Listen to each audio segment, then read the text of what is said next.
This is Autoline Daily, the show dedicated to enthusiasts of the global automotive industry.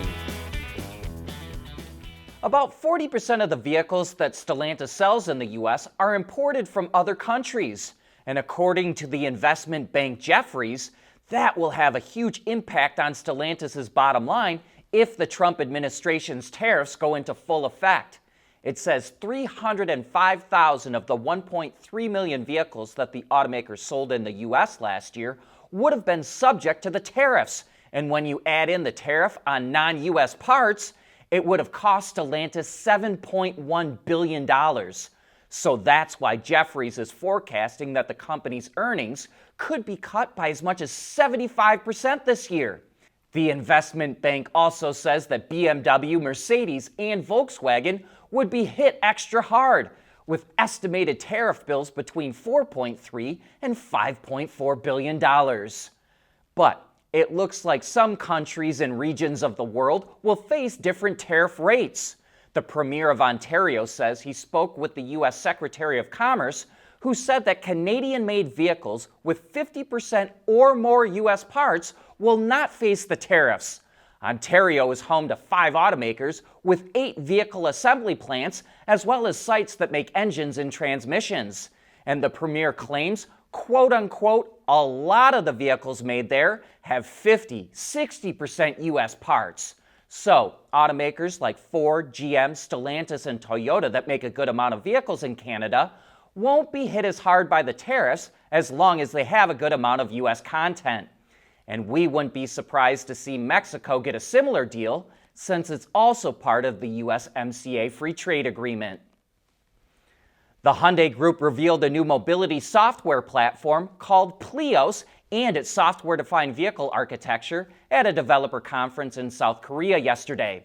It calls it an end-to-end platform that covers everything from the chips and controllers, the operating system, the infotainment system, to the cloud infrastructure and fleet management, as well as mobility and logistics solutions. The operating system is newly developed in-house by the group and features a centralized computing system with more powerful computers, which helps allow for things like autonomous driving functions. But it will be a little late to the game in this regard. The group doesn't expect to launch Level 2 plus hands-free driving until the end of 2027. But going back to the operating system, it also speeds up the overall performance of the company's new infotainment system called Plios Connect.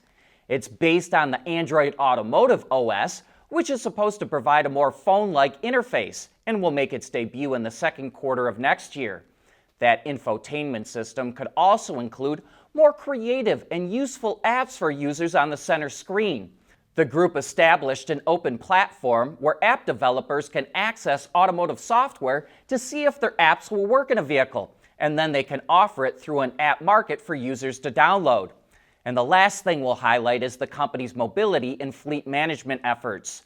This includes something called the Autonomous Vehicle Foundry, which is its initiative to supply autonomous vehicles to other companies.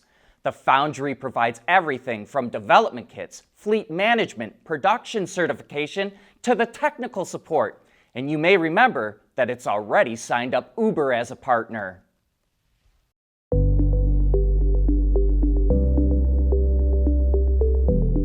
Developing today's vehicles, issues can happen in an instant. What good is knowing your problems without the data to solve them? Meet Wireless Neovi Cloud, your secure off-the-shelf solution, empowering real-time collaboration for quick resolution. With Wireless Neovi Cloud, your team can prevent issues before they can escalate. Driver communication data and remote diagnostics to analyze and resolve your problems using OTA, allowing your executives oversight throughout the process. Wireless Neovi Cloud, your vehicle update solution in production and on the road. Intrepid Control Systems, driven by your data.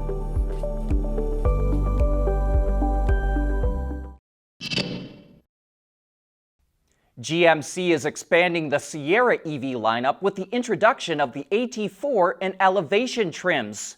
The AT4 gives the Sierra more off-road capability with 2 extra inches of ground clearance, 35-inch all-terrain tires, and it comes exclusive with an off-road driving mode.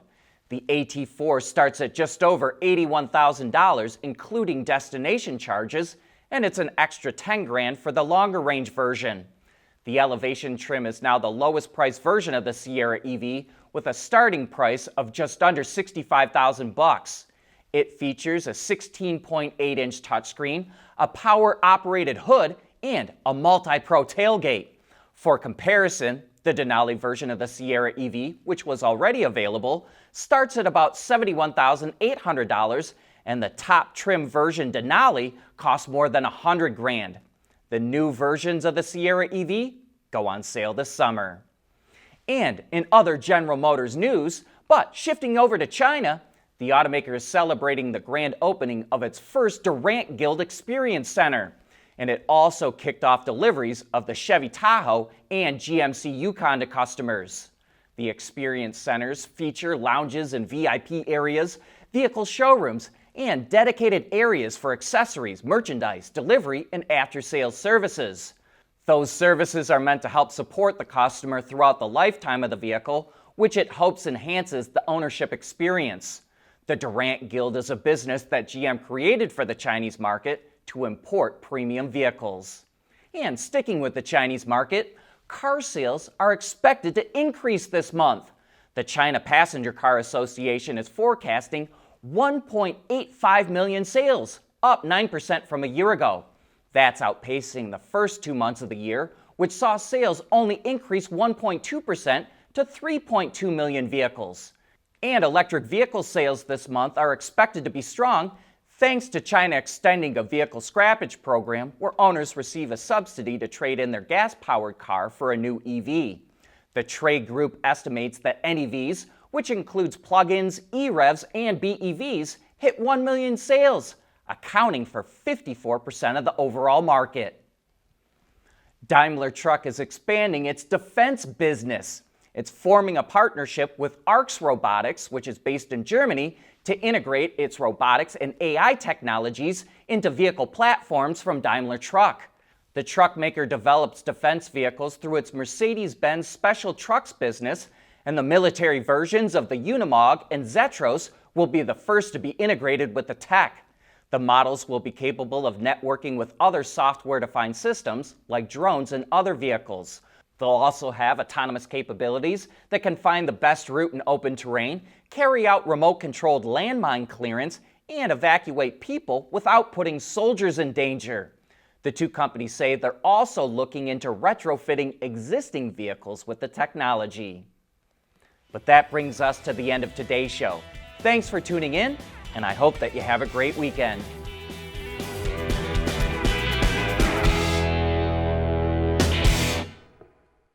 Autoline Daily is brought to you by Intrepid Control Systems. Over-the-air engineering boost your game. And by Teijin Automotive Technologies, the formula for better mobility. There's nothing wrong with heavy metal. Hey, lighten up. But with world-class composite material, Teijin Automotive Technologies makes vehicles lighter, safer, and more eco-friendly. Wards is the industry leader for news, data, and analysis. That's why companies across the globe subscribe to our premium service, maybe even your own. Log in for subscriber access now. Check your company's intranet for details and rely on wardsauto.com to keep you informed.